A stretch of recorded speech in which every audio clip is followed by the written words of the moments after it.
this is Sarah Mikesell with the Poultry Site, and today we're here with Alan Thomson. He is the Global Head of Technical Transfer with Aviagen. Thanks for being with us today, Alan. Thank you very much. Very good.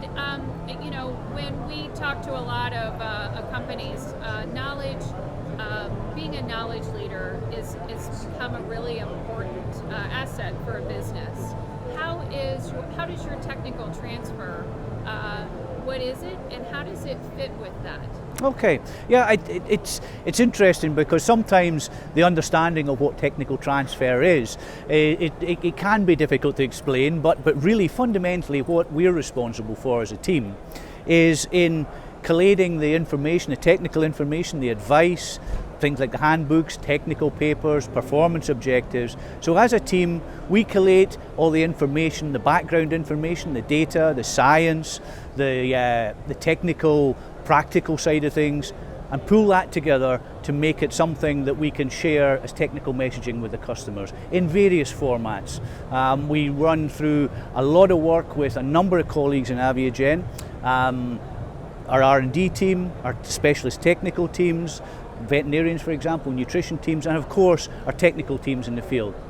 And equally as much as sharing the information with our customers in whatever format that may be, it's also about gathering the information from the field and making sure that what we're producing in terms of technical literature is relevant, is current, updated, and something that's of interest and value to the customers. And that's fundamentally what we do. We take our understanding of the product, the R&D, the science, and the work from our trials, and use that to produce information that we can share with the customers to help them optimize the biological and economic performance of the product they buy from ourselves. Very good, and you mentioned kind of an example when we were talking earlier about some of your antibiotic-free information. Can you explain that a little bit as an example to people? Yeah.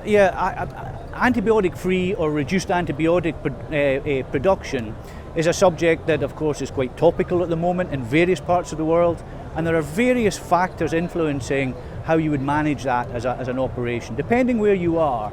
But it is very multifactorial, and what we've tried to do is gather through inputs from external authors as well as our own teams to produce a suite of documents that the reader can look at and decide what parts do they want to look at. It can be broken down into various sections, and within those various sections is the details involved within each. So for example, it starts off with an introduction, an explanation of the history of antibiotic-free or reduced antibiotic production, and then it goes on to explain and discuss some of the factors that arise from that. Things we have to be aware of. Control of coccidiosis is one of them, for example. Necrotic enteritis is another one. How you manage that through a hatchery environment, maybe another area. So we've broken that down into a number of areas, and that is now available. As I say, you can go on to the actual the document library, if you like, and then choose which parts of that you want to look at instead of having to look through the whole document. Right, so it's kind of like giving it in a bite-sized way that people is a little more digestible, right? Perfect, spot on. That's exactly what we do. Yeah. Very good, very good. So let's talk a little bit about, for producers, how does this technical information get to producers?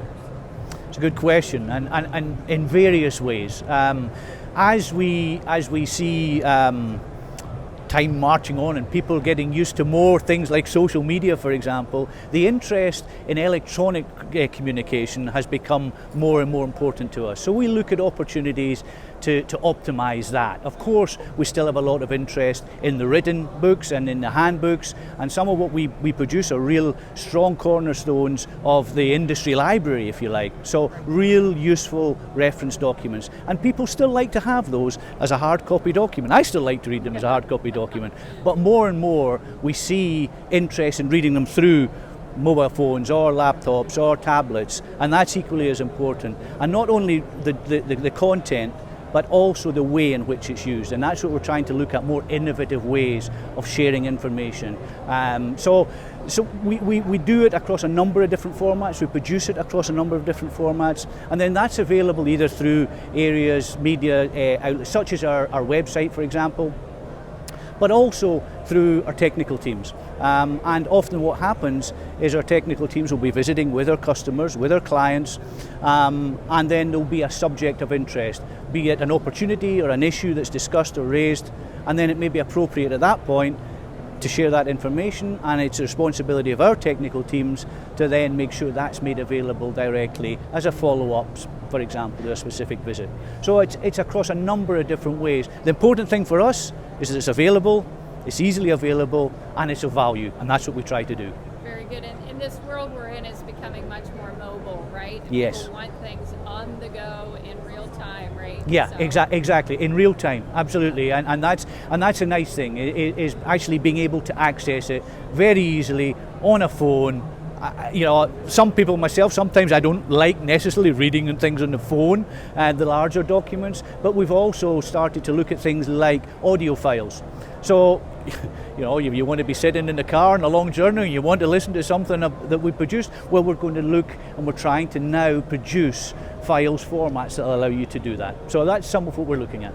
Right. Certainly, as a news organization, we understand the idea that different people like to consume content differently, right? Yeah. And so it's really getting it out there in a lot of different formats. Correct, and of course, the literature, what my team produces, it's shared globally. So the difference not only in technical content, but in cultural reference, in translation, in accessibility through social media or through printed media, it's very, very variable, and we try to cover as many bases as we can. Very good. Well, thank you so much for all the information today, Alan. Pleasure. Thank you very much. This is Sarah Mikes